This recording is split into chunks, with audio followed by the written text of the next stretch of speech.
And we are back. Welcome to the pre-race Chinwag. Ladies and gentlemen, boys and girls, whoever you are, wherever you are in the world, welcome. Thank you for joining me today. We are live. Let's talk about it. Let's roll the intro. Oh, I tell you what, even though it shouldn't be, because it's actually warmed up a bit in the UK, I am still chilly. My little study at the back of the house. It gets much colder in here than it does in the rest of the house, seemingly. But yeah, welcome everyone. Hello, Timber, Jozzo, Shanky, Daddy Fett, Carlos, Aprox, Tub, Sava, Nathan, Thomas, Risa, Christian, Dupex, Professor Z, Nedo, Hamza, Rainman, Lewis, Ethan, Manraj, Rick, Amy, TJ. It feels like ages since I've done one of these. Always whenever there's like a week between races, it always feels ages. And then we've got a massive break after this, haven't we? We haven't got a race for like 3 weekends between Australia and Baku. And thank you, Daddy Fett, for joining Friends of Tommo as well. Appreciate it. Welcome, everyone. Thank you all for joining me today, wherever you are in the world. Any Australians in the chat?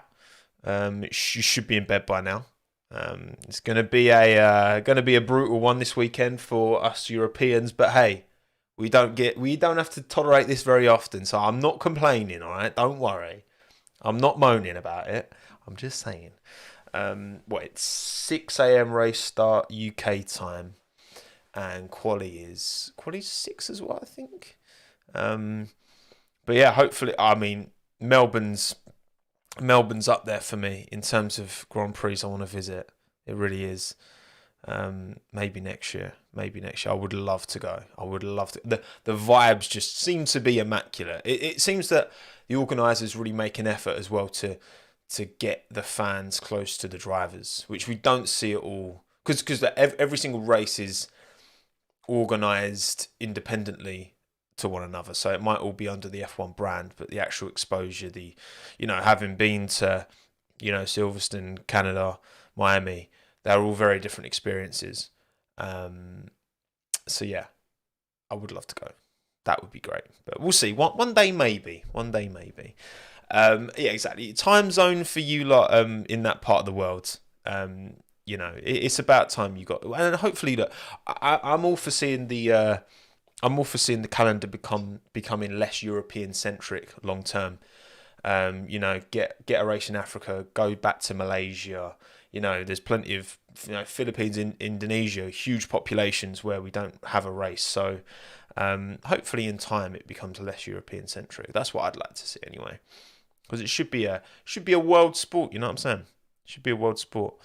Same time, my son. Yeah, true. To any parents watching, if you've got kids who wake you up in the middle of the night, or Minton, who's asleep on the floor, I'll get him out at the end. He woke me up at 5:30 this morning because he wanted to go to the toilet. And Hannah, I don't know if Hannah's watching. She said she'd be watching. She sleeps through completely. Whereas if he scratches even just a little on the door, I'm awake. So. Yeah, not ideal for me, but never mind. It's another way in which I'm an amazing husband. Okay, that's all I'll say. The vibe. Giolito, I saw Max Verstappen's been donning the old blonde, not mullet, just blonde wig under his hat. Max, he kind of suits the blonde. I remember seeing a picture out ages ago, and I don't know if it was a filter, but it made Max's hair look really blonde, like his normal hair looked really blonde. And I was like, that kind of suits him, That actually kind of suits him. And obviously Valtteri. We've not just got one Australian, Oscar Piastri, but Valtteri with his with his vest, with his tan lines, with his mullet, with his thongs, as you call them. Thongs. What a weird. It's a flip flop, mate. Come on. But yeah, Max is feeling it. It's good vibes in Australia. I do miss it as a season opener. I'm not gonna lie. But anyway, right? Shall we talk about this weekend then? Shall we get into it? Because as always, this is going out live on YouTube. So thank you to everyone who's in live chat joining me live on YouTube. 482 of you at the moment, and thank you to everyone who's watching after the fact. Most of you watch this after as a VOD. Okay, and also listen, audio only platforms linked in description. If you want to Spotify, Apple Podcasts, wherever you listen to your audio only stuff. All right, okay. I've just got to shill the audio only. We almost had 1,000. I think we had over 1,000 listens on the last one, which is pretty cool. So anyway, right, boom. Round 3. Australia. I really should be able to do a good Australian accent because I've got family in Australia. I've been to Australia a few times now, but I can't. So, Mark is thongs, mate. What do you mean, bro? Have you? Oh wait. I thought you were a British person asking why do you call it a thong, but you're not because it's the 2 Aussie dollars. Cheers, Mark. Come on, it's a flip flop, mate. Behave. Come on now. Yeah, good to be back. Changes to the track. 4th DRS zone has been introduced to the Albert Park street circuit, but kind of not street circuit, hybrid. Very similar to Canada in that regard. I walked around Canada after the race, around the track, and it doesn't feel like a street circuit at all, really. And I get the same kind of vibes from Albert Park. Although I've been to Melbourne, a few times, and I've never actually been to Albert Park. So sacrilege, I know, shocking. So my understanding is that they're aiming for 4 DRS zones.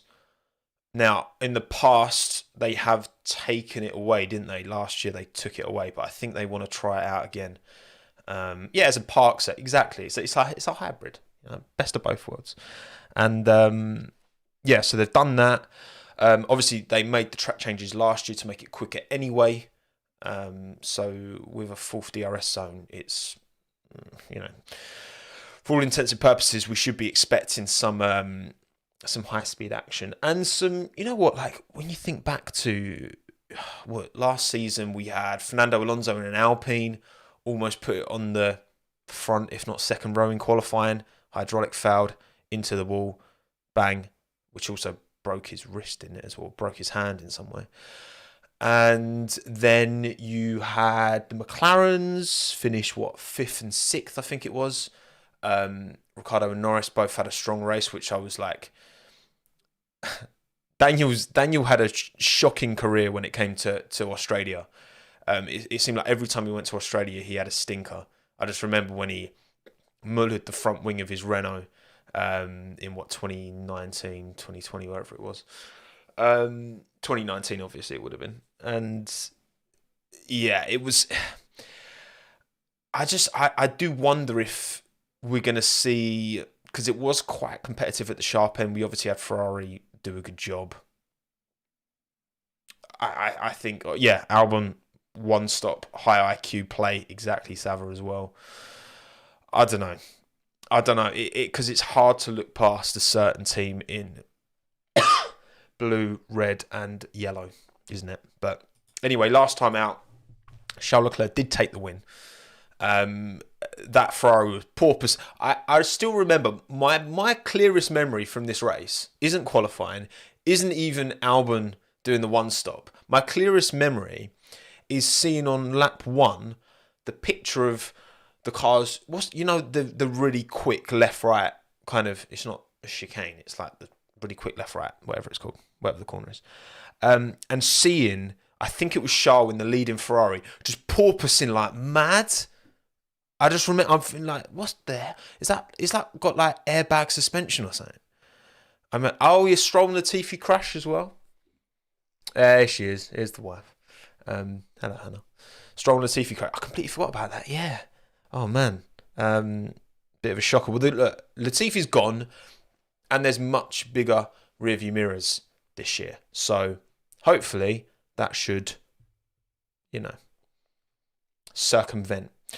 Crazy porpoising, but he didn't complain. The thing is, right, I guess there's always a line, isn't there? If you're porpoising like crazy, but you're winning, then you're gonna grin and bear it and take it, I think. I mean, it depends to what extremity, because obviously Baku was ridiculous with Lewis. In that example with Lewis in Baku, you know, if that porpoising had existed on that track, in that car, but that car was competitive and winning the race, then, you know, it's difficult, isn't it? And I think, well, there was talk, wasn't there, the article that was brought into place to mandate the maximum amount of porpoising. I believe that's been rescinded. I could be wrong, but I think that's been dropped because the raising the floor edges seems to have done the job. Although part of me is like, why wouldn't you just keep measuring that anyway to make sure that you don't get too much porpoising? But then also, obviously, there's all these extra steps that go into measuring it. So I guess if you feel like it's not a necessity, then binning off the rule, I guess I can kind of understand it. But there you go. Cheers again, Mark. Predictions, mate. I've got Checo, Max, Alonso, easy. Well, look, them three do seem to be the new Hamver bot, don't they? The Hamver bot of this generation is Ver per Allo. No, it doesn't have the same ring to it, does it? Ver per Allo. It just doesn't roll off the tongue, you know what I'm saying? But we'll see. Anyway, right, okay. Driver standings. Where do we stand? 2 rounds in. Verstappen and Perez split by a point. All that fastest lap point came up dividends. Fernando's still keeping them honest. You know, 30 points, only 14 off of Max, which, look, there's so much discourse, obviously.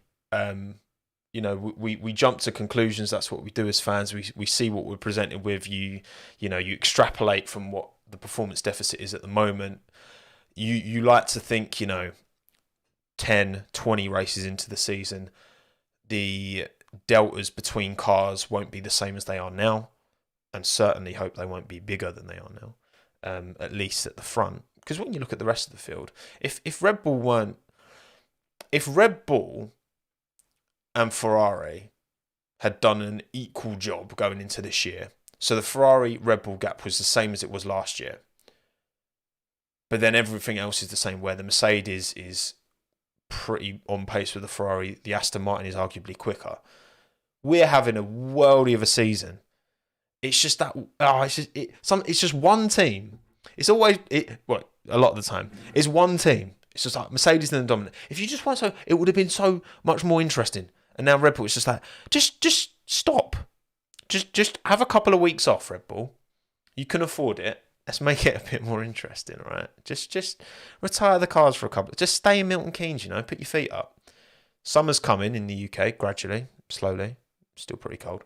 Put your feet up. Chill. But yeah, the longer that Fernando can keep picking up P3s, and the more that Aston Martin can utilise that ATR time and actually, you know, deliver with it, then the more chance we've got for something. Look, it's 2 of 23 rounds. 23 rounds, we've had 2.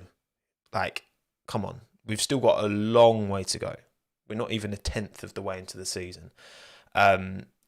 However, don't get me wrong, it's going to take a huge amount for it to not be a. But look, I would take it if it's a Perez Verstappen fight. Look, from the evidence we've seen of them two as teammates, obviously I can't.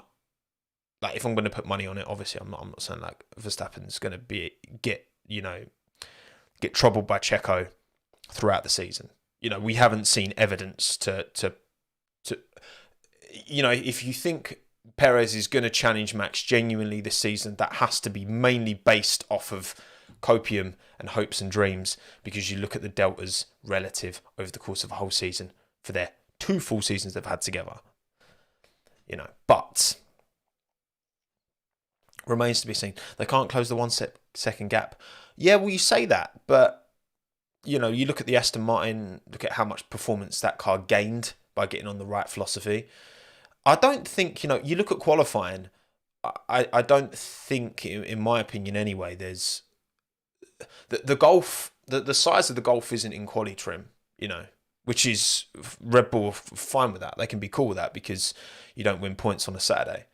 The size of the Golf is in race trim. Where in race trim the Red Bull is like a second a lap quicker because it's just got some mad operating window. It's just an all rounder.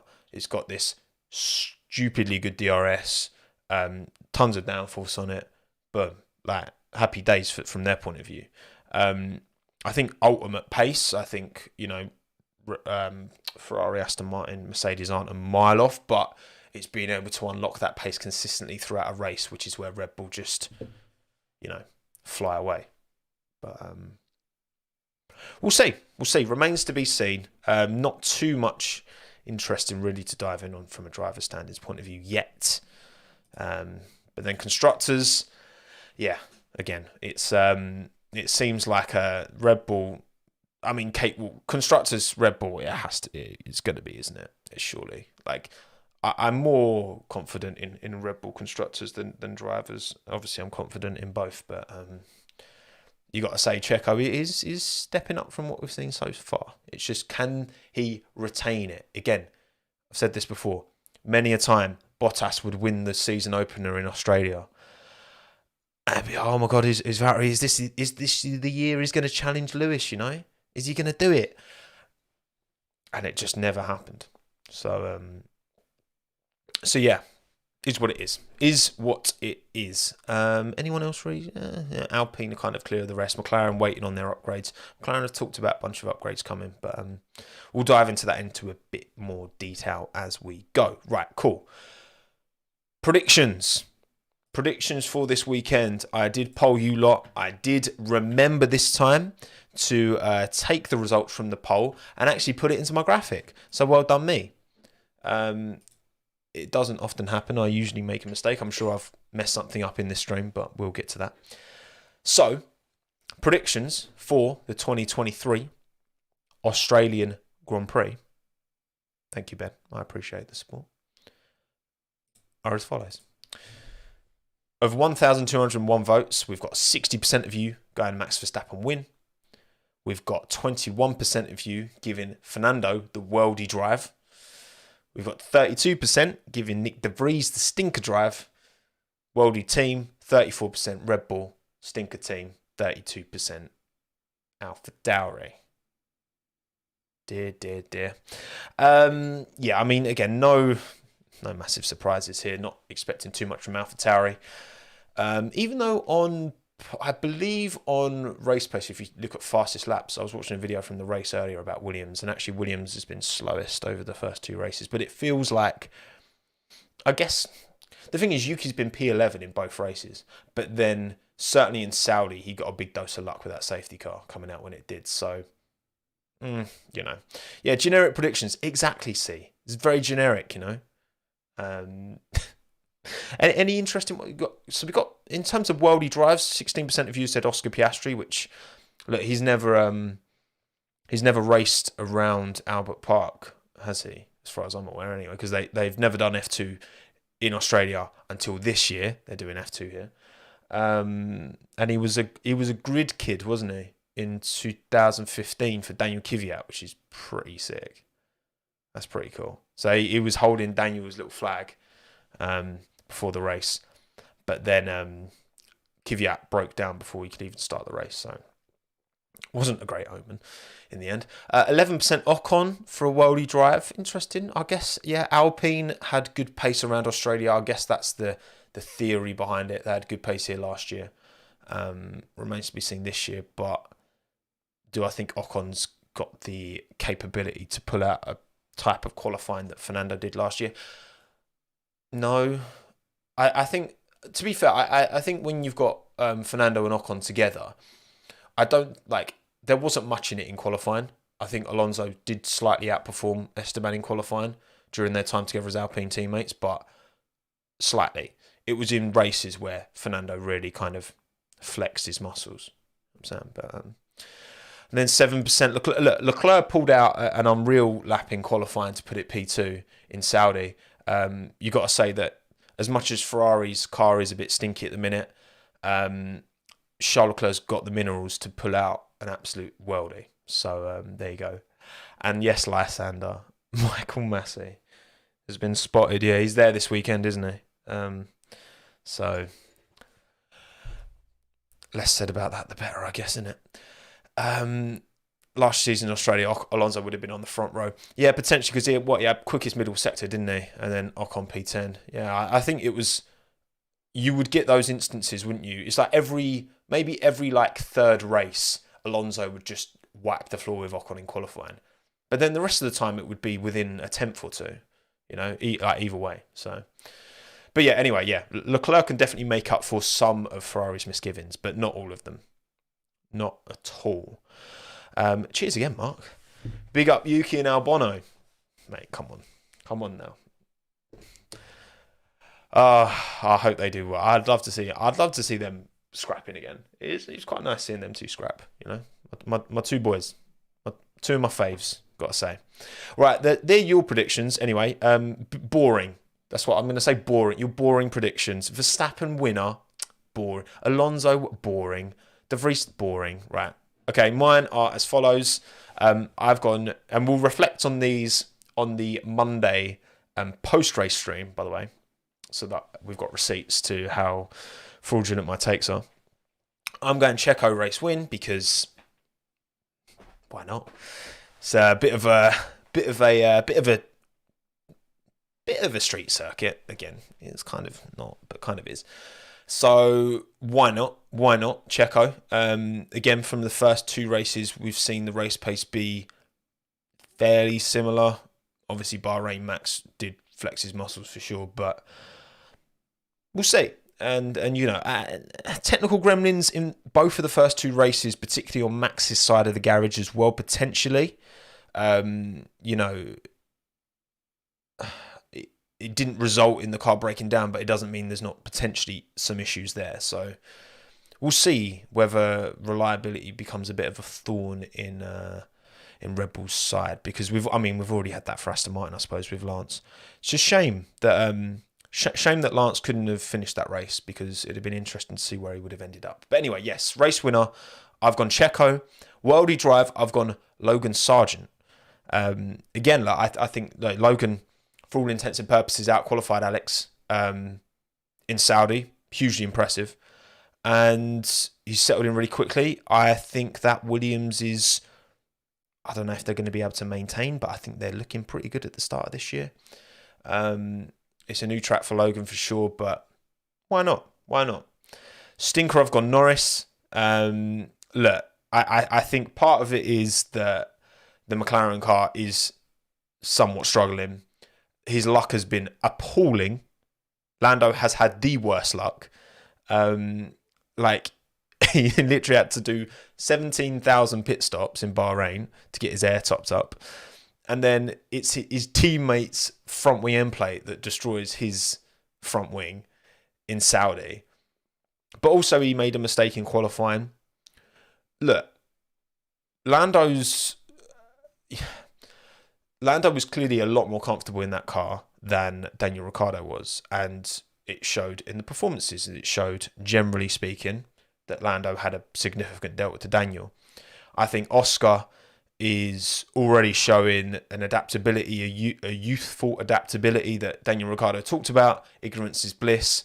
I think that's a very apt statement to make, because, Daniel's carrying all this historic car knowledge. He's got his style that he's very set into. Oscar is more fresh-faced. Adaptability is a big part of what makes Oscar as good as he is.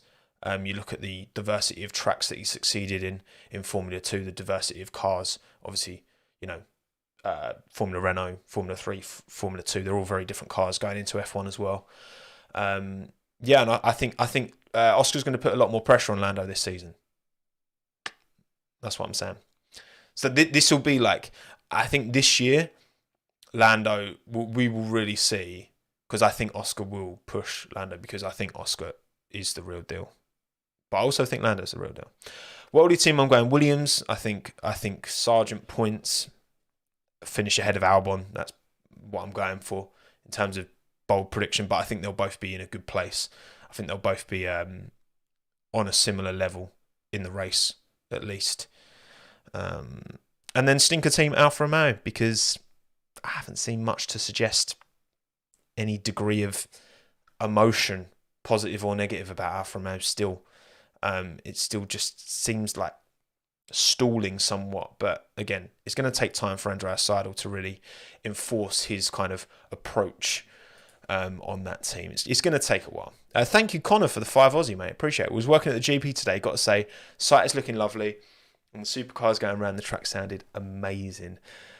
Nice, Con. I'm guessing, are you marshalling or just like event staff?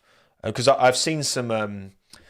I remember seeing some clips, maybe it's like last week, of the supercars going around Albert Park, and just how close they go to the wall is just, when you've got this massive, 2 and a bit ton chunk of Aussie metal, although they're not chunks of Aussie metal anymore because they're Camaros and Mustangs.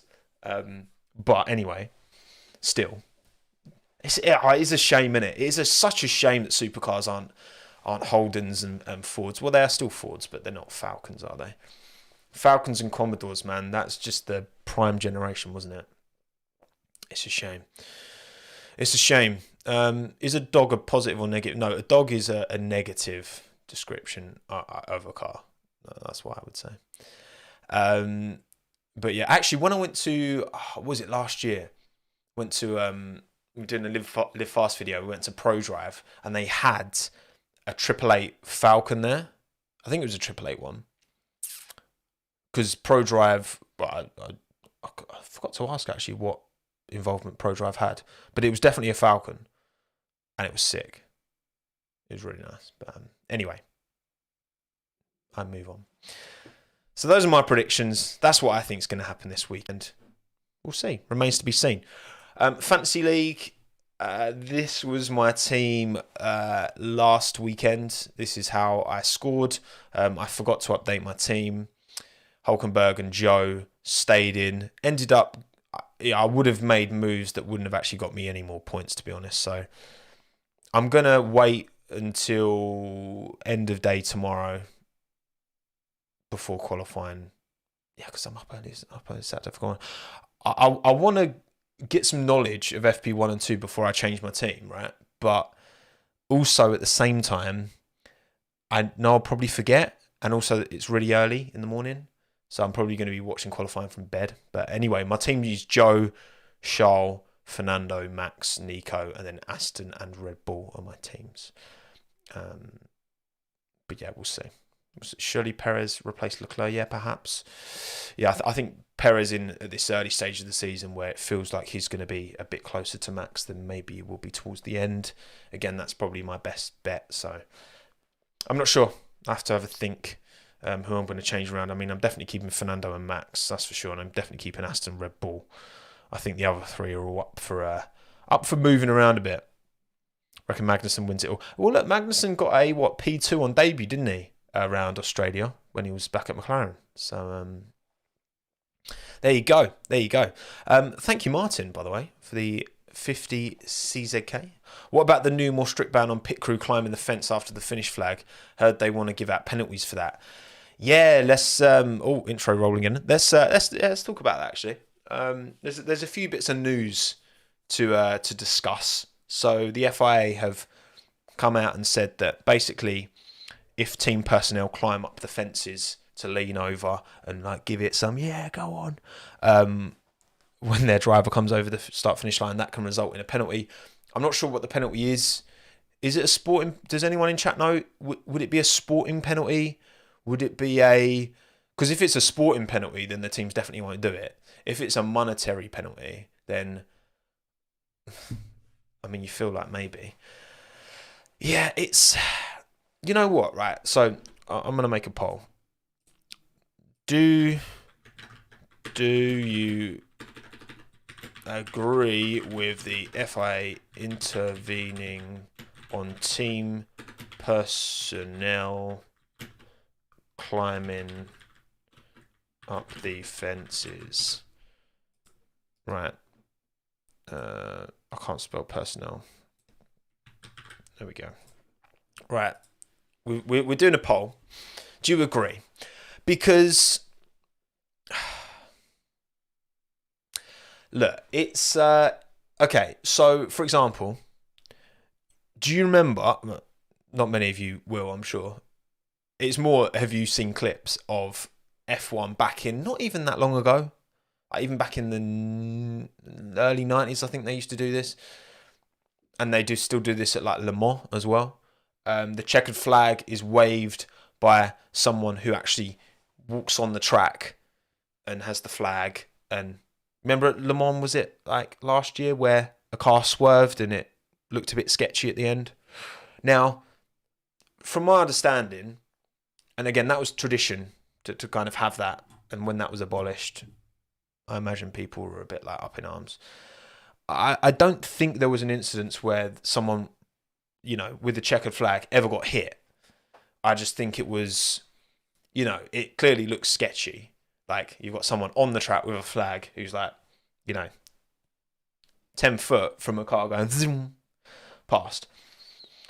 Now, the thing with this, and look, 82% of you are saying you do not agree with the decision.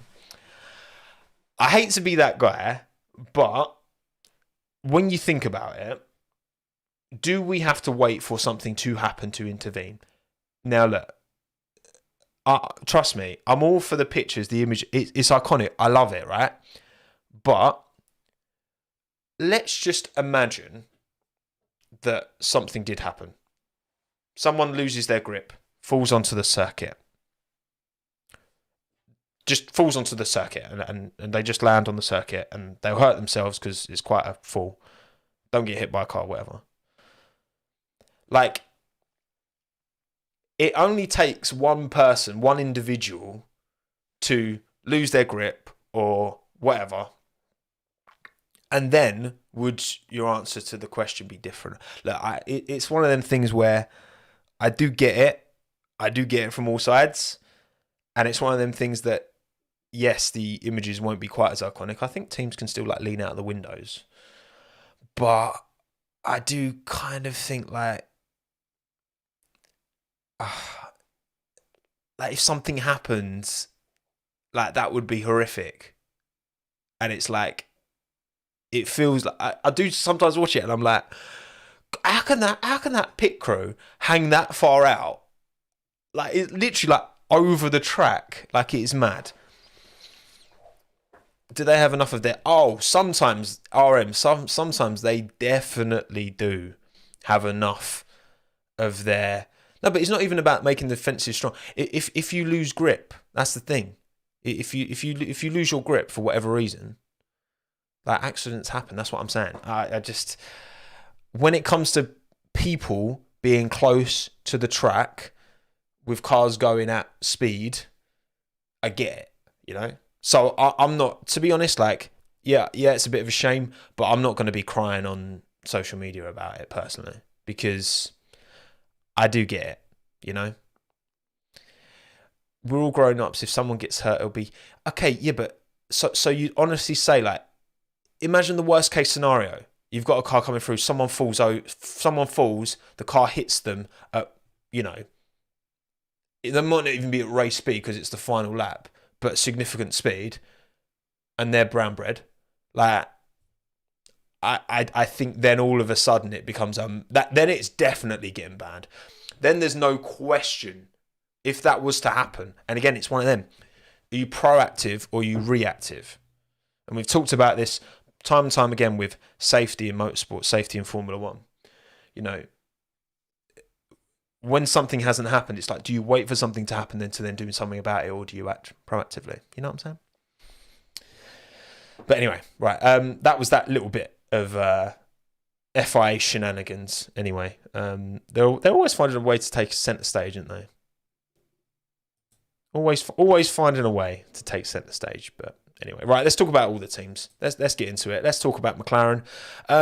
So since we last spoke, McLaren have spoke about new upgrades, Baku, but also that's going to be the first of numerous upgrades, significant upgrades that are going to be coming over the course of the season. So reason for a degree of optimism from McLaren fans. Obviously, James Key has left the building and they've changed the structure. They've got 3 people now taking that responsibility. Andrea Stella's decided that a different approach is necessary at that team. They've also, their wind tunnel, I don't think it's actually online yet, but I think it's very, very close. They've posted pictures on socials of them chilling with their wind tunnel. Let me actually let me find the images for all of you video people watching. McLaren wind tunnel.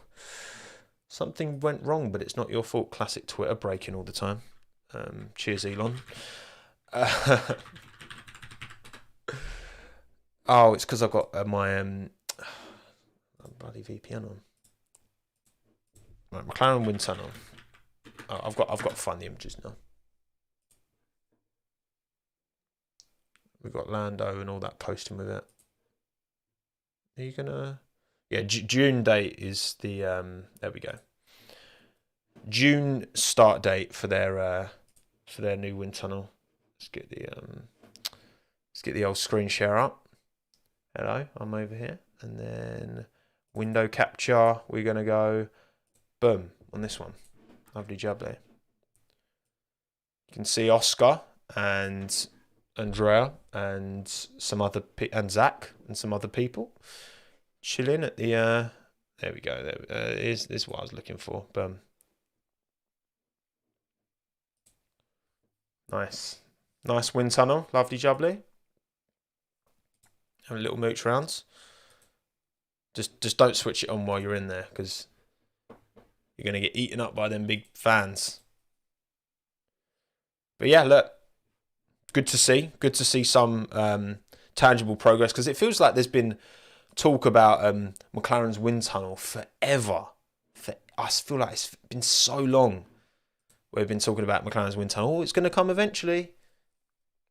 Well, June apparently is the kickoff for that. Thank you, Leslie, for the €6, by the way. Any action by team breaching this ban will be reported to the stewards. So I think a penalty will be decided when it happens. Interesting. Yeah, I wonder, Leslie, if they're keeping the punishment behind closed doors so that teams don't risk it, because then it's like, you know, if you around, you find out. Did that work? I think that worked. Yeah. Stay for the tunnel, Lando, please. Yeah, exactly. They're trying to... Lando, please. We've got the new tunnel coming. It worked. Excellent. Not much more to say. Again, pace hasn't been a mile off in these first two races. It's just the unfortunate luck and the unreliability in Bahrain has curtailed any opportunity to see where that McLaren pace is. It does seem to be off of the Alpine, at least definitely behind the Alpine as this car stands right now. Maybe the upgrade will move things forward. But look, it gives other teams that are behind McLaren a bit of an opportunity at the start of the year. Again, Williams, can they get into the points? AlphaTauri close to the points, who, you know, you like to think from a McLaren point of view, once this upgrade does come, that they will be clear of those teams. But yeah, fighting the Williams isn't great for right now, is it? AlphaTauri, I've got anything to say really. Has been any more rumours about the future of that team? I don't think so. Again, I think the race put together a video that was talking about how, like, the new ownership at Red Bull since the passing of Dietrich, they're not the motorsport people that he was. So, and I think Helmut Marko's only spoken to the new, top don at the head of Red Bull like a couple of times. Hasn't got that same connection that he was super close to Dietrich. So Dietrich was, Helmut was Dietrich's eyes and ears within F1 essentially, because again, Helmut represents the kind of Red Bull GmbH side of the business more so, and Christian represents more of the Milton Keynes team side of the business, which again, there's potential for a bit of frostiness there, but yeah, the AlphaTauri is just nothing to be excited about, is it really, to be honest? Considering how quick the Red Bull is, they've got the same engine. It just goes to show you can have the same engine, but if your aero ain't on point, then you are nowhere. Hello, Karen.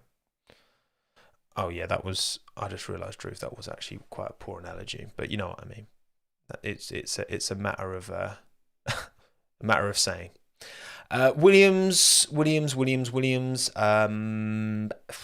Yeah, I mean, again, I think Logan's been a really positive acquisition for that team. James vows it's going to take him time.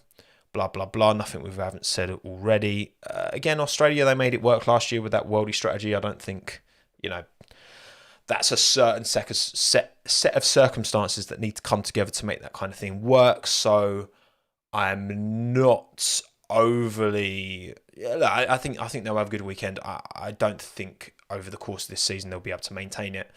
It'll be them and AlphaTauri fighting for scraps at the back, I think, for sure. But they just need to capitalise on this momentum at the moment. I think that's why Alex was frustrated that, you know, they came out of Saudi with nothing because he felt like points were on the boards. And it's like every point you score is going to pay more dividends now because you've got this established top 4, which means those top 8 positions should be pretty set in stone for most races outside of technical issues. Then you've got Alpine, who are then clear of the rest. So it makes picking up points even more difficult than it has been in the past.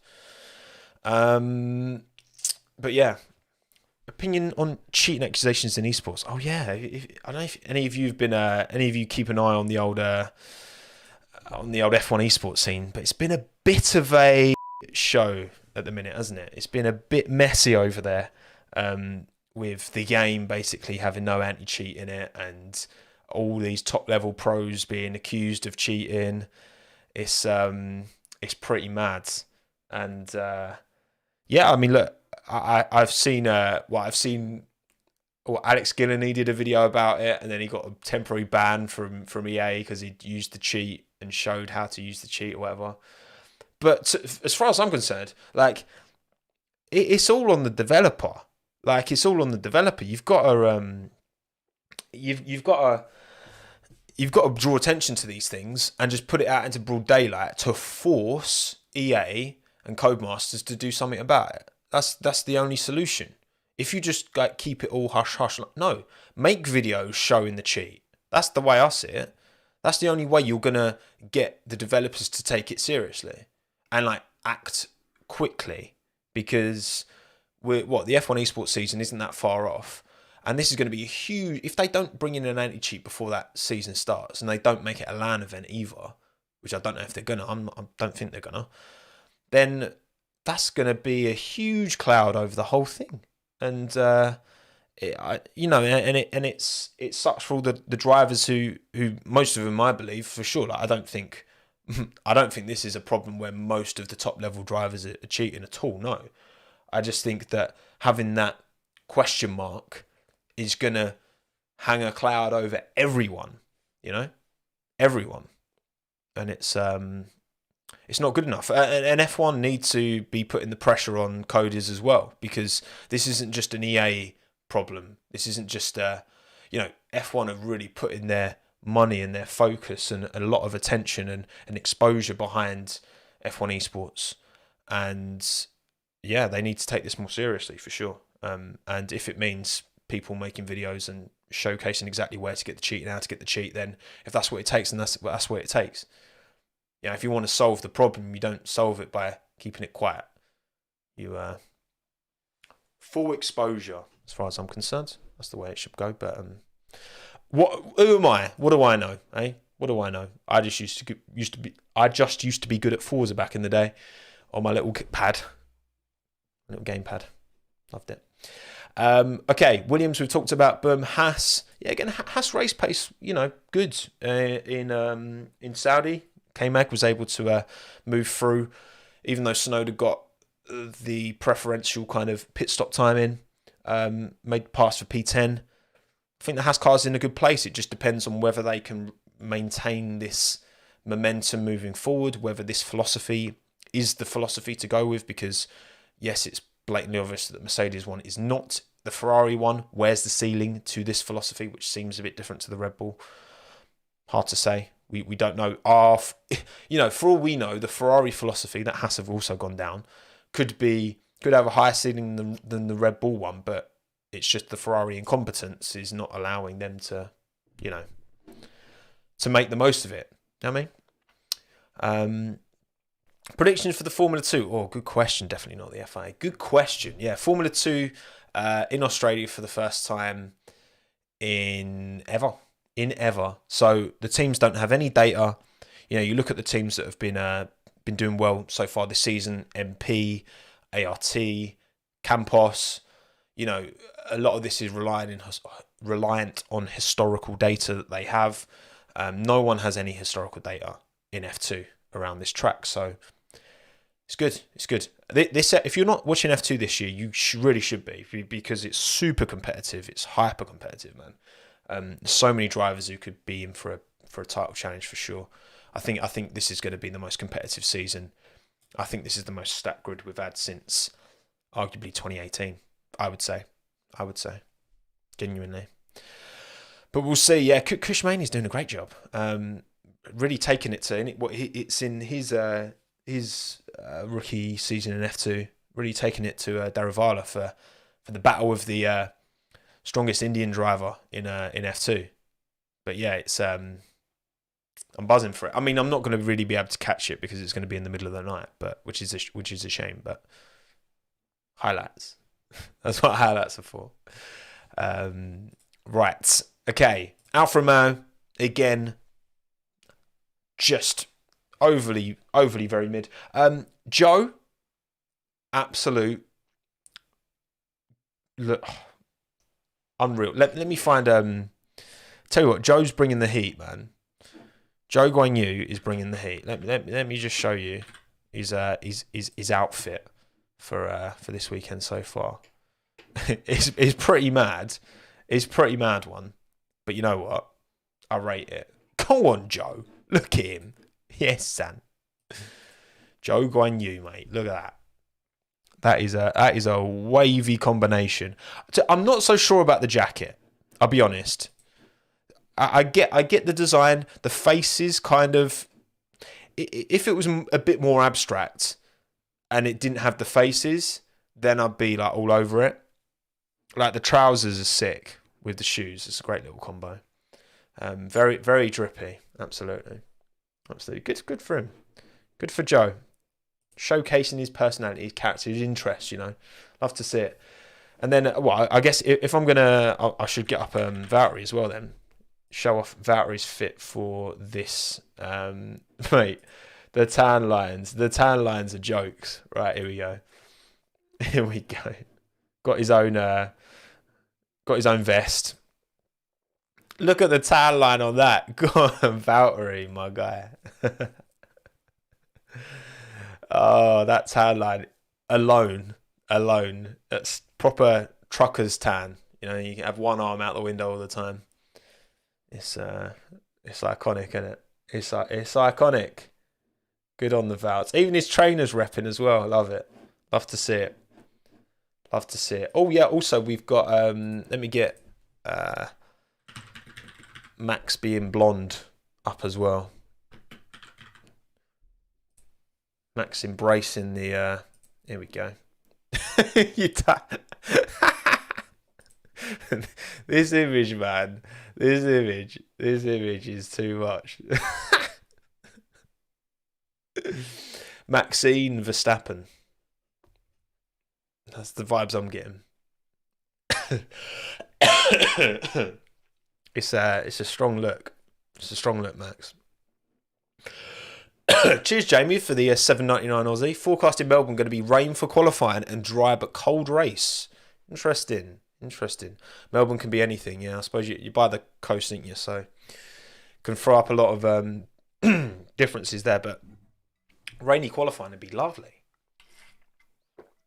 Would be really nice. Yeah, they've definitely picked a pose for this, haven't they? Hands behind the head, like very, very sultry. You know what, like Max gets still. I think Max got good crack. I think he's funny. He takes himself seriously behind the wheel, but outside the car, he doesn't take himself too seriously. You know what I mean? Right, next team, Alpine. Yeah, again, Very good package at Australia last year, especially in the hands of Fernando Alonso. Will Pierre and Esteban be able to deliver that same level of performance?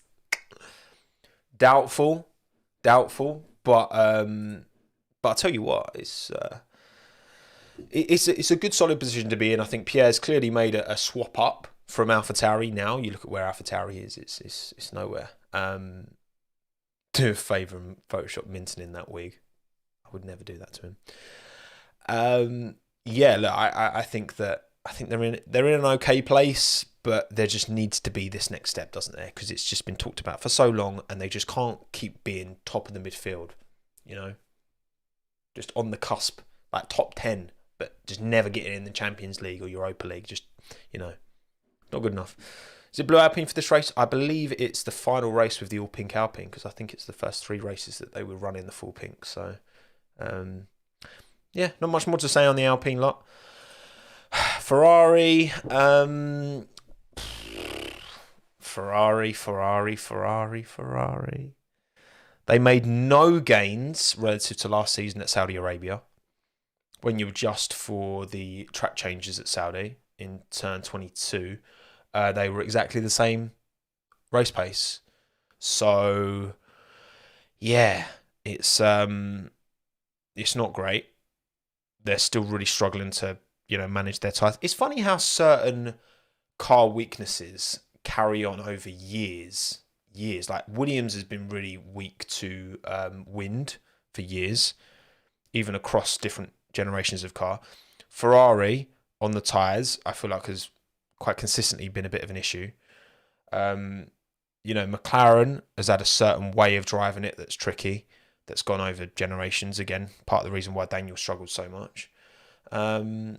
Yeah, it's not great. Look, Ferrari got great pit stops now. They've improved. Like in some of the procedural stuff, I feel like there's, we've not seen enough. Yes, it's been 2 races, but for them to be quickest pit stops at Saudi, that's impressive. Like, I think Fred Vasseurs, that's probably part of it. The Fred effect, maybe.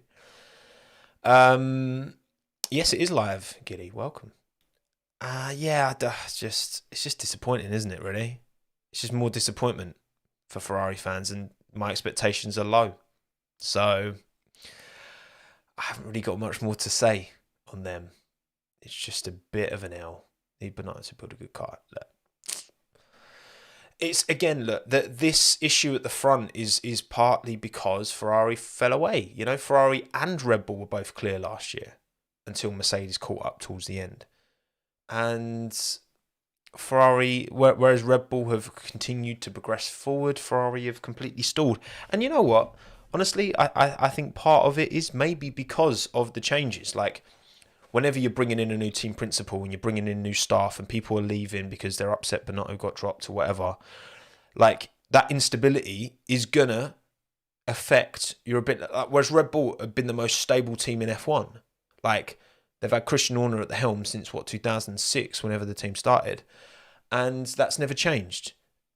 So that stability is part of the reason for Red Bull's success as well, because they haven't chopped and changed like Ferrari have been so guilty of doing.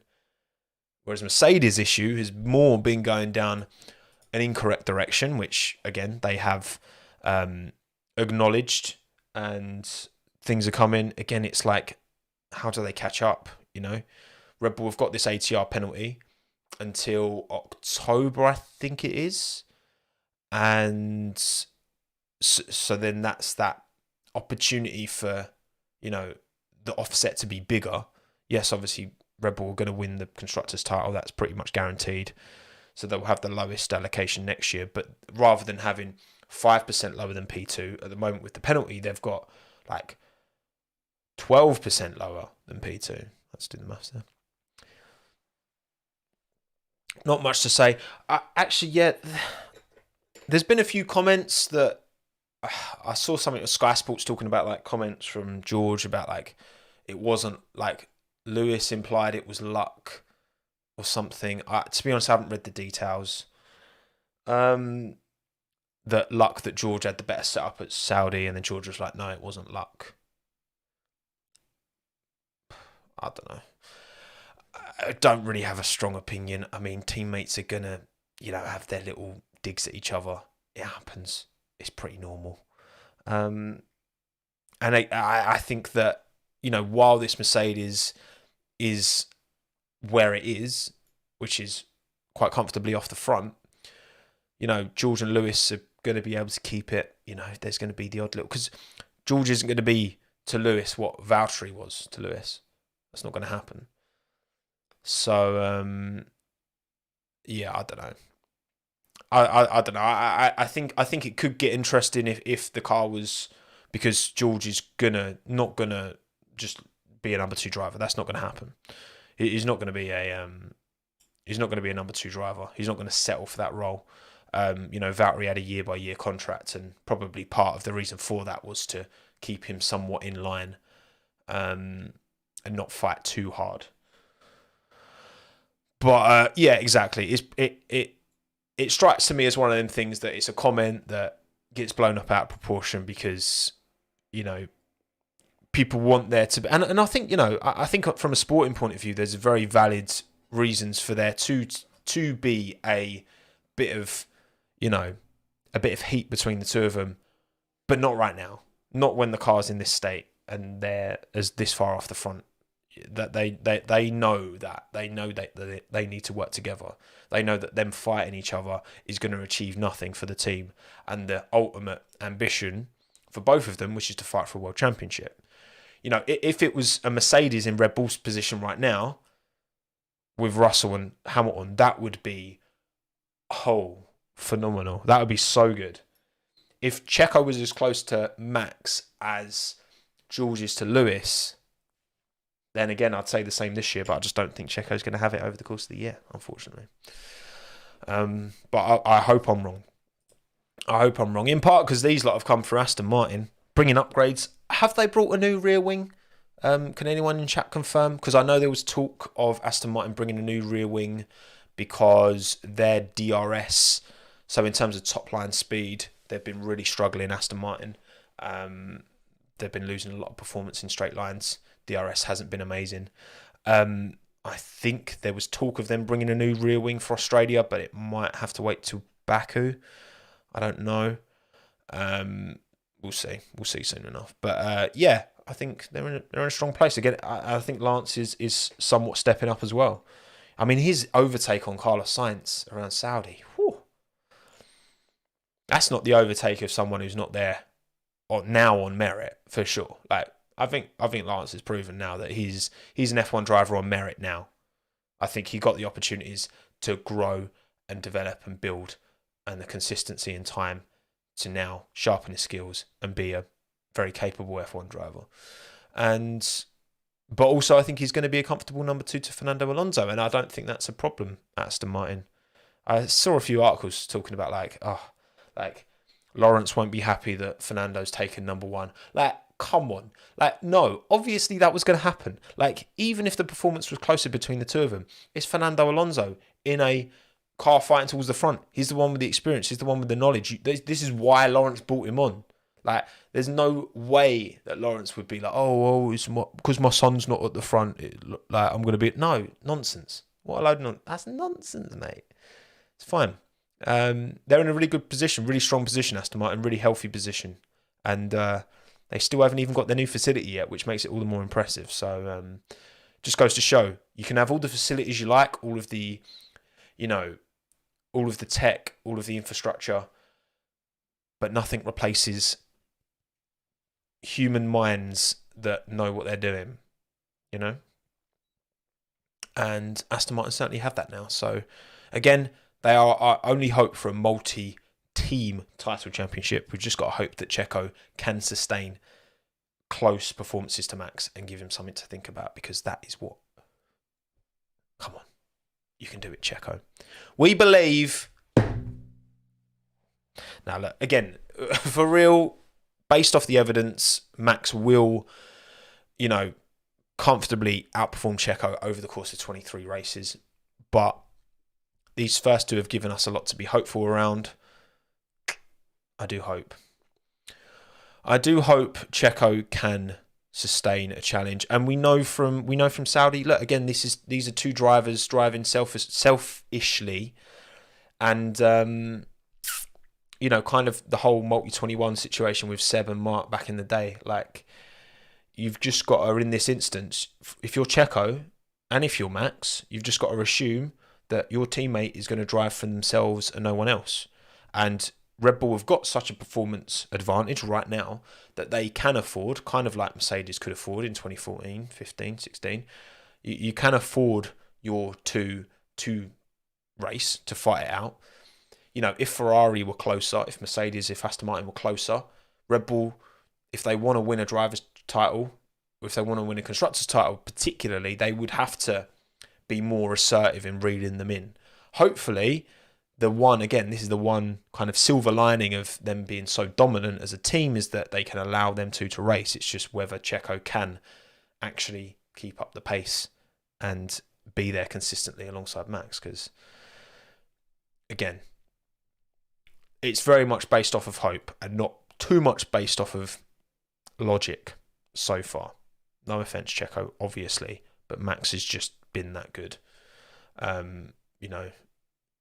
He's done it to many teammates before, but this is Checo's third season at that team now, so hopefully he can kick on, because there is nothing more I'd love to see. I've said this before. Out of the top, well, it was the top 6 last year. Top 8 now, I guess. And yeah, even now, at that top 8, Checo is the driver that I'd love to see win a championship the most. Because just imagine the vibes. Oh my God. All of Mexico would just erupt. It would be incredible. Incredible. If Perez wins it, 100% retire. Do you reckon? Yeah, mate. I don't know. Maybe. He's had a great career. He's had a long career as well. So we'll see. Right.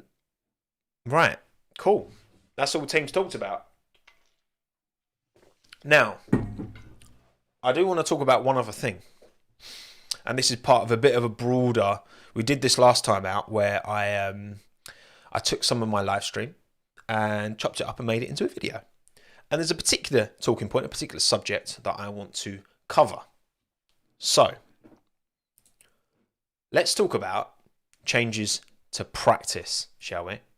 Because this is a quote from Stefano Domenicali, CEO of Formula One. I am a supporter of the cancellation of free practice sessions, which are of great use to the engineers, but that the public do not lack. Now, this was quoted from Sport TV, which I believe is a Portuguese media outlet. Quotes from Stefano. Now, F1 have tried to kind of walk back these comments somewhat. However, there is definitely a degree of underlying truth to this, that not necessarily removing and cancelling all of free practice, but reducing the amount of free practice and, more competitive running on a Friday, for example, which is what we get with sprint races. It's inevitable that these things are going to change. We even had quotes from George Russell talking earlier today around, which is a very good point, that, F2 and F3, those junior drivers deserve more practice than they actually get. They don't get much at all compared to F1. And how George was at first against sprint races. He didn't particularly like them, but now we've had a few. He's settled into it. He enjoys them. And, offering competitive running on a Friday, as far as I'm concerned, is an inevitability. There is no point fighting it. It's going to happen. There will be some kind of competitive running on Fridays. It's going to happen. So you might as well try and make the best of it. Try and make the best of the situation rather than just, oh no, let's keep exactly as the way it is. So I want to start. I want to poll you lot first and foremost. So, I guess the more broad question: would you welcome changes to free practice 1, 2, and 3? Any kind of straight yes or no answer. How many of you are, practice? No. Leave it alone. Keep away from my practice. Don't touch my practice. Okay, because what I want to do, I want to go kind of day by day, because you got to remember, right? You look back to 2020 Imola, and we saw, yeah, what was it? Was it 20? Yeah, you look back to 2020 Imola, and that was a 2-day weekend where you had nothing on Thursday, you had all media on Friday, then you had one practice session, which replaced free practice free. It was free practice free was the Saturday morning, and then you had qualifying, and it was much shorter. And so we've seen that done, as well as obviously the sprint races as well. Now, there's a few considerations. So with that shortened weekend, it was a much better from the team personnel point of view, in terms of staff, in terms of race crews. This is a tough job. It's not as glamorous as it's made out to be. And yes, you fly around the world, but you're jet lagged all the time in economy. You don't see your family. And anything that sport can do to minimise the impact on driver crews, I still think more should and could be done within the cost cap to allow for rotating pit crews and all that, because it is incredibly labour inducive. It's the unglamorous work that we as fans don't see, and we take for granted ultimately. So that's important to bear in mind. It's also important to bear in mind that most viewers, most people watching are not hardcore fans like us. Okay, like if you're here watching this and you're still here, all 1,200 of you, and thank you, like the stream, by the way, like the stream.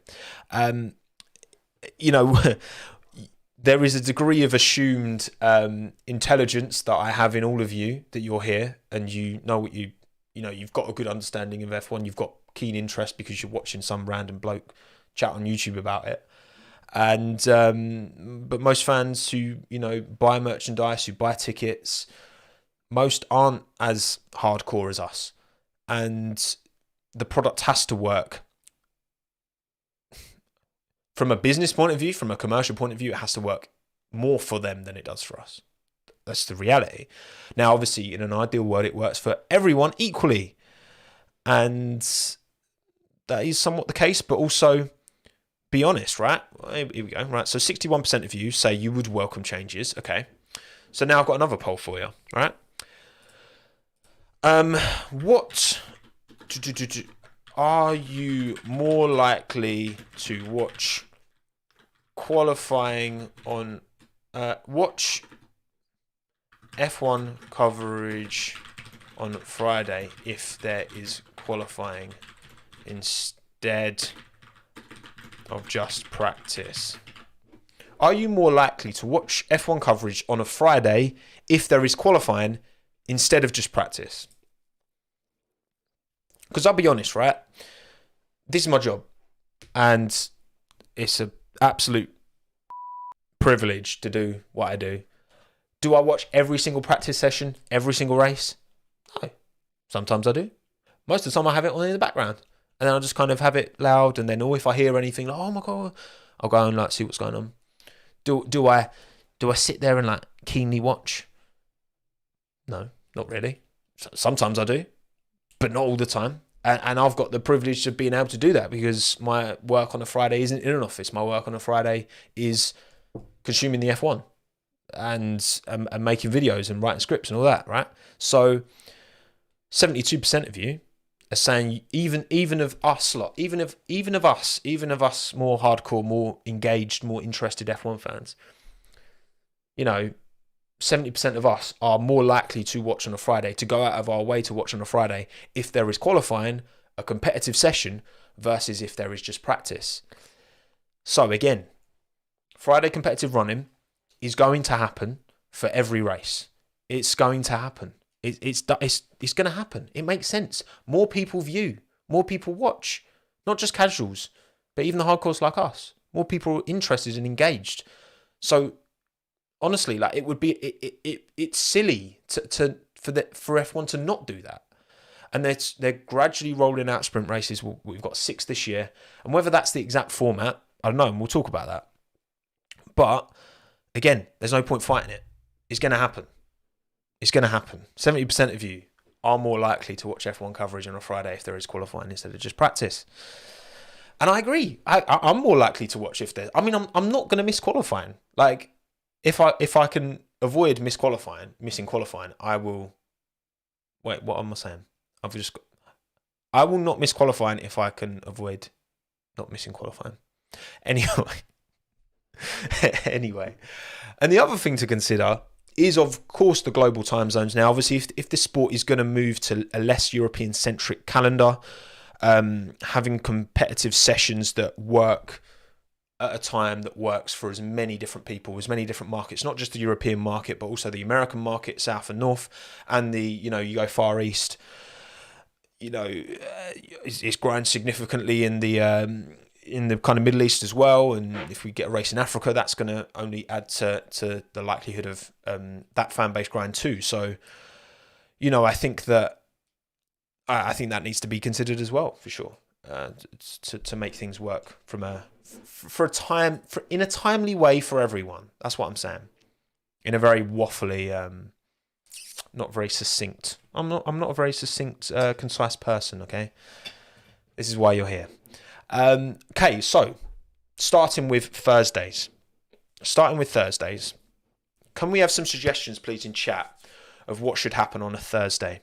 Because I've given thought on what would be, blank sheet of paper.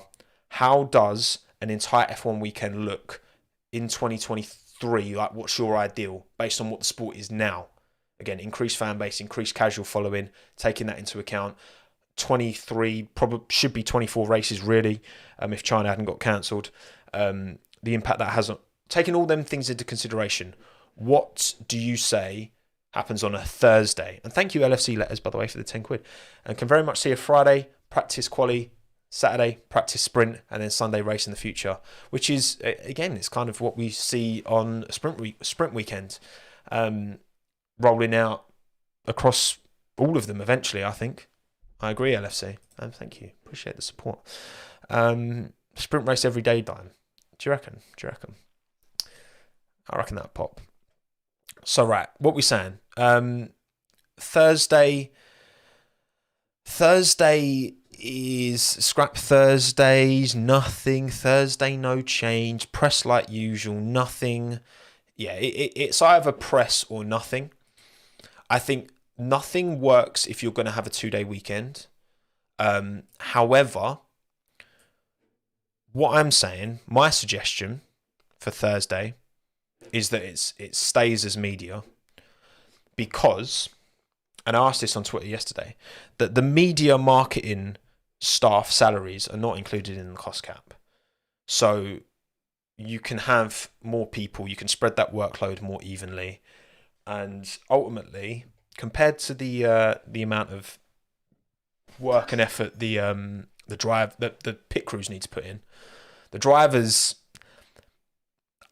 sorry, but you're doing full days on Thursday. Media, you look at how the sport's growing. There's more sponsors than ever now. I mean, McLaren are announcing one every other day, it seems, and that's going to put more obligations on the drivers to do media. And I think keeping media Thursdays is fair. Keep the press day. That's what I'm saying.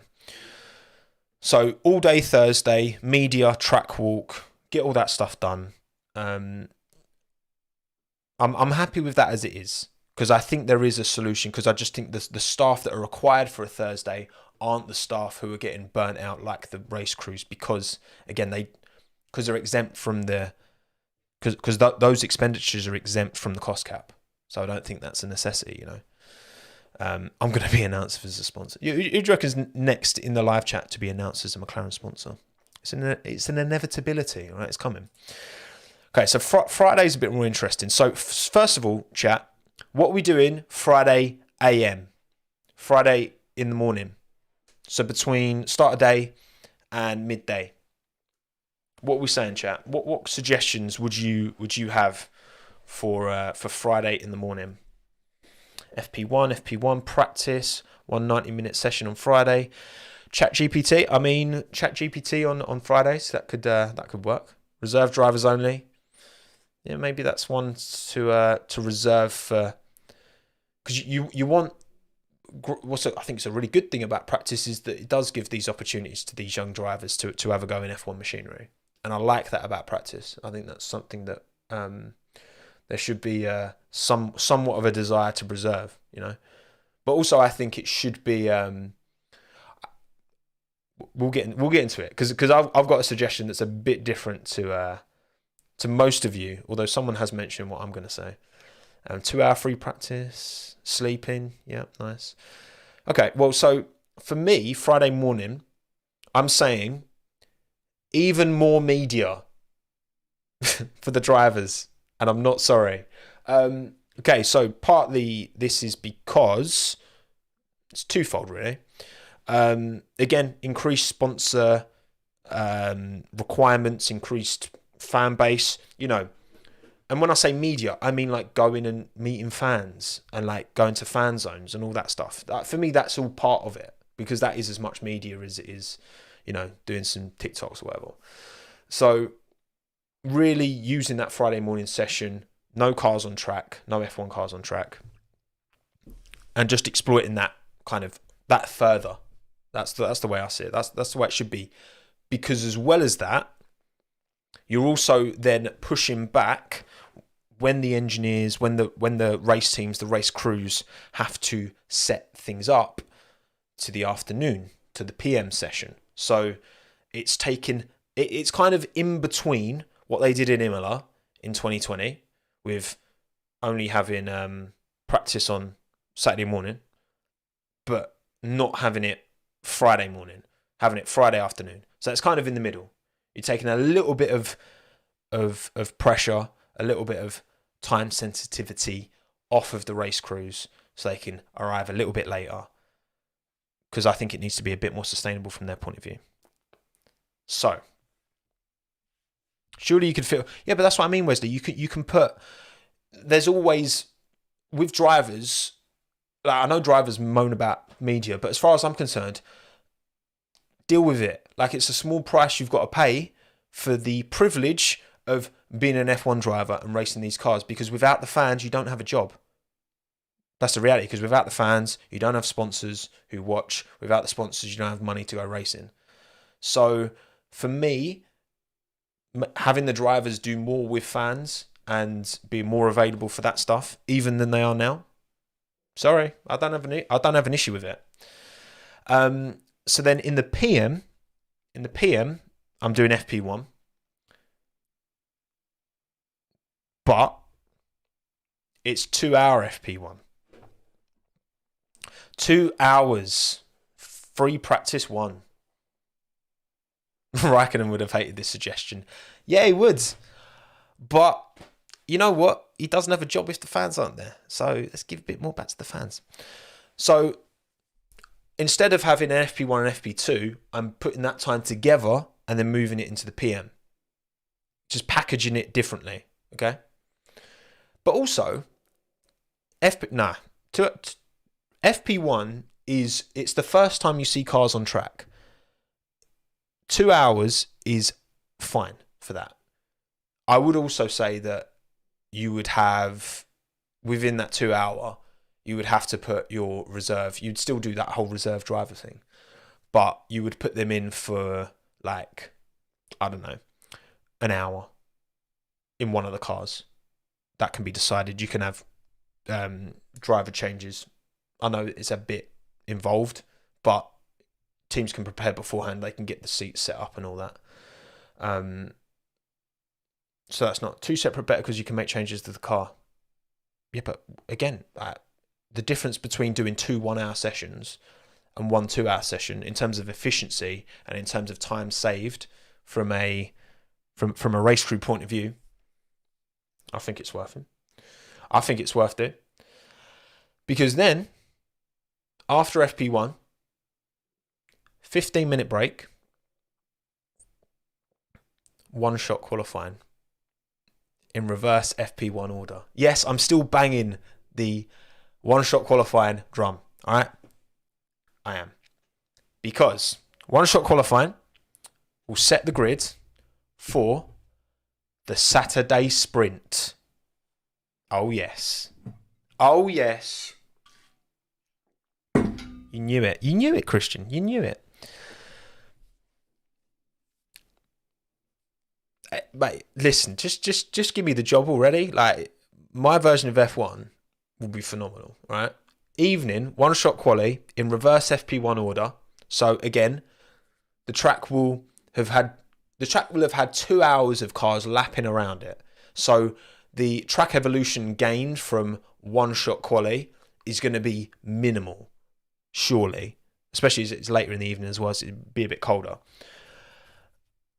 One-shot quali in reverse FP1 order. So typically you're going to get the slower car going out first and then build through it to set the grid for the Saturday sprint. So if you crash in FP1, your weekend is screwed. Yeah. If you crash in FP1, actually, no, it's not screwed. Your whole weekend's not screwed, Adnis, right? Hear me out. If you crash in FP1, your FP1, your sprint quali, and then probably your sprint race is screwed, yes. But that's just the warm-up. That's just the warm-up. Imagine if it starts raining halfway through. Well, imagine if it starts raining halfway through Q3. What happened to Kevin Magnussen? He set his lap and then it started raining more. Was that fair? That's what happens. You can't control it unless you're going to have every single track be indoor. You can't control. I thought that was a ring doorbell. You can't control every single variable, and one shot's no different to the way it is at the minute. You know, it could rain halfway through a session now. So for me, that's not a it'd be spicy. Exactly, it would be spicy. So then Saturday morning for me, FP2, you have your hour, crack on, boom, lovely, enjoy your little FP2. But keep it clean because 15-minute break after FP2. FP2 is the same hour long as normal. 15-minute break. And then classic qualifying. Q1, Q2, Q3 to set the grid for the race on Sunday. Now everyone loves Q1, Q2, Q3 qualifying, so no one's going to be complaining about that. Apart from Karan, with all the question marks. Because then, so that's in the AM, FP2, and qualifying, normal qualifying in the AM. And then PM, sprint race, which is... See, I don't know whether it should be a quarter race distance or it should be 100 kilometres like it is. This is too much running for me. Yeah, but I got rid of FP1. I got rid of a whole practice session and replaced it with more competitive running. So actually, it's probably less running, Matthew. Let me have it in a minute. So the sprint is either a quarter race distance or 100 kilometres. But for me... My brain hurts. Don't worry, in the video version of this, I'll put graphics on screen. It'll make a lot more sense. But then, for me, what the sprint needs, in my opinion, is a mandatory pit stop.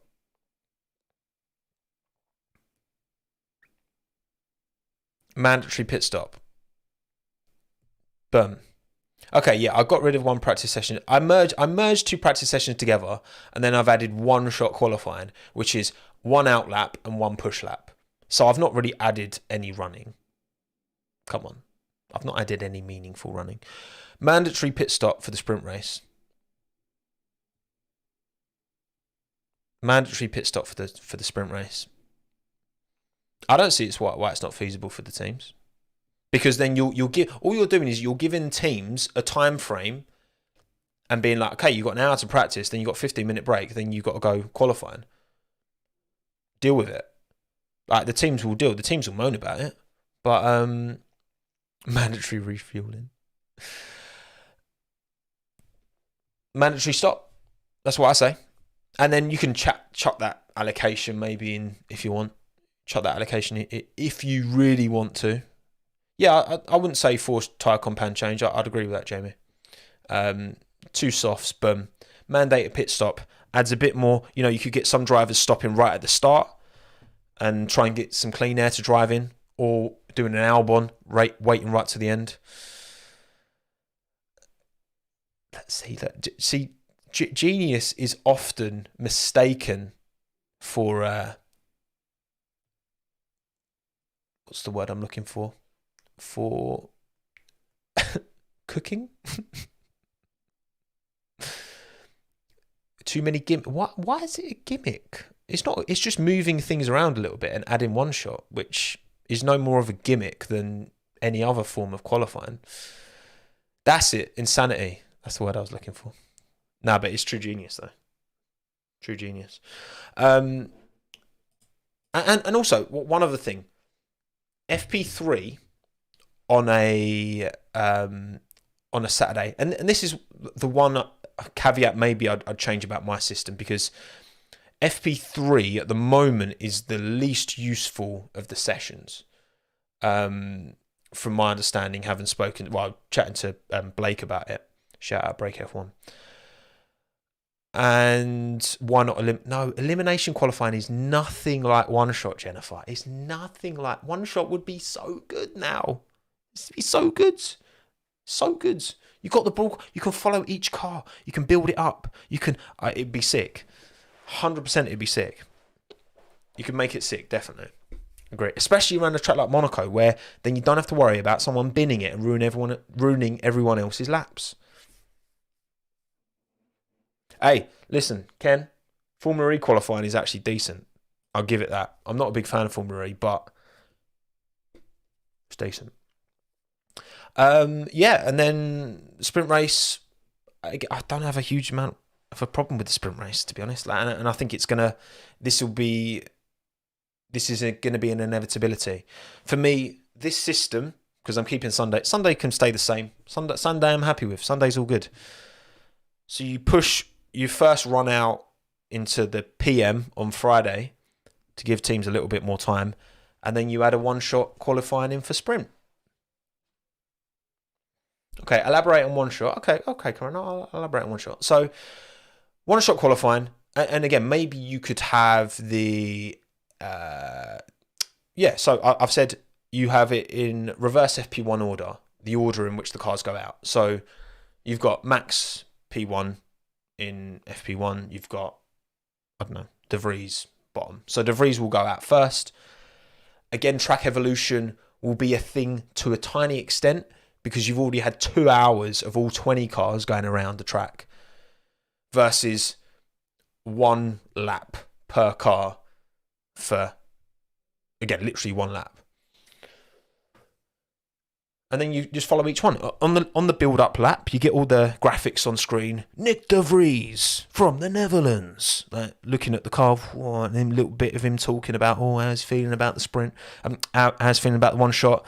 And then it's like Mario Kart. Do. Sets off on the lap, follows it. We see it with, we've seen it in both qualifying sessions for the first 2 races, where it's just been following Alex, because Alex has gone out at a weird time. And the camera feeds now, the quality of coverage you get following one car with the onboard, with the helmet cam, with all of the external cameras, the moving cameras that follow along. You can't tell me that F1 couldn't produce that in such a way that it makes a big song and dance about all of these laps following. It would work. It would definitely work. It would definitely work. And it wouldn't take long. Exactly, Corbin. It wouldn't take long because... So say it's a 1 minute 30 lap time. So car 1 goes out lap takes 2.5 minutes. I don't know how much longer an out lap takes typically to get your tyres up to temp. Then that car goes like the clappers. Then when they're halfway around their quick lap, the next car comes out. So we watch the rest of it. And then they finish their lap. Boom, they're on there on the leaderboards, and then it goes to the next driver who's already on their out lap. But I don't see why track evolution would fall more of a pace gap in one shot, because track evolution comes from more rabble going down on the track. But you've already had 2 hours just before, because again, there's there's a 15-minute gap between my FP1 and one shot qualifying. There's only a 15-minute gap. So the additional track evolution there for me is marginal. But also, that's incentive to go faster in FP1. You want to go out later to get a more preferential slot. So also, it incentivizes. You know? Oh, yeah, and Jamie, exactly. Part of it is that if a car bottles it into the wall, and yeah, maybe in that case, then it is you wait until the car finishes their quick lap for then the next car to come out. Because if someone does bottle it and crash, then, you know, obviously the session stops and the track's cleaned up or whatever. And then no one ruins their lap. No one's wasted a set of tyres by going out and doing their out lap and someone else has crashed. Because there's time. There's definitely time. But yeah. Listen, I'm not going to sit here and say I've got all the answers, but for me, there is literally nothing. There is zero downside to my plan. That is a joke. There's always going to be downsides. The thing is, a perfect qualifying system does not exist. Okay? There's always, you get traffic in Q1, Q2, Q3. You get changeable weather in Q1, Q2, Q3. You get tow from teammates, which could be deemed as unfair in Q1, Q2, Q3. You know, this gets rid of some of those things. It doesn't get rid of all of them, and some potentially others it might make worse, but it's no less good of a system than what we have currently. It's just different. And then this way, you've got competitive running on a Friday, you've got both forms of qualifying, you've got a sprint race, you've got no less running time. It's a bit easier on the pit crews and the mechanics and all that. Nah, simple solutions are boring, Shani. This is the real one. I'll make it seem simpler in the video. So for anyone who's listened through all of that, what do you think of my system? Is it great? Is it okay? Or is it awful or terrible? Come on. Hear me out. Come on. The first vote was so it just went straight to 100% Oh, God. L plus Ray. Look, listen, right? Again, Friday competitive running is going to happen. There is no point denying it or being like, oh, no, I like it the way it is. It's going to change. We need to accept it. It's going to change. It's going to happen. So how do we make the best of it? And for me, I think I've made the best of it. It's good. Trust it won't be.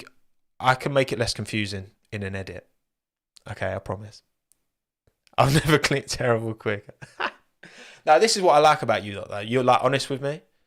I don't need a bunch of lickers. I just need people who are gonna support me through thick and thin and tell me when I'm wrong. You know, my bum does not need to be licked. That doesn't need to happen. But anyway, right, okay, cool. I think we're done.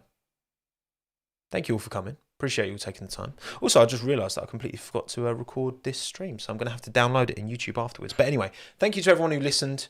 Thank you to everyone who watched. Hour 35. These streams are getting longer, aren't they?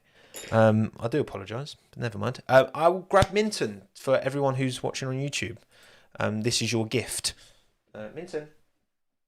I think he's there. He's in the Snuggie. Minton. Hello. He's sound though, isn't he? Of course he is. Oh, there he is. There he's moving. Hello, sausage. Come on. All your fans want to see you. All your adoring fans. There we go. Here he is. What do you think of my new system for the F1 weekend, Minton? Do you think... No? Oh. Well, that's not a good sign. Found it pretty boring. Why are you standing so weird? He's like almost completely standing on his own. I'm not really holding him that much. Here he is. Here he is. Good boy. He's so tired. How are you this tired? It's 1:30 in the afternoon, mate. You've slept all day. And he hasn't partied all night. I mean, maybe he has. Maybe you've been low-key partying all night, mate. Well, say bye to everyone. thank you all for coming. Again, like the stream, subscribe to the channel. If you're listening on audio only, then do all the things that you need to do. Comment, review, carrier pigeon, any way of inflating my ego by telling me how great I am will be welcomed. Right, thank you all for coming. Cheers, Jamie, again for the 299. In Oz, we have V8s and Carrera Cup as well as F1. You do. They had that in Miami as well, actually. Well, the Carreras anyway, not the V8 supercars, but they had the Carreras out, which were loud as you like, actually. Hopefully, I didn't miss any super chats, but yeah. Ring that bell, exactly, Clorox. Ring that bell, like that video, subscribe to that channel, and I will see you for the last lap on Sunday, actually. Early doors. And then Monday, back on here, post-race Chinwag. Thank you again all for coming. I'll see you next time. Ciao, adios, I'm done. Goodbye. Good boy. Bye, bye, bye.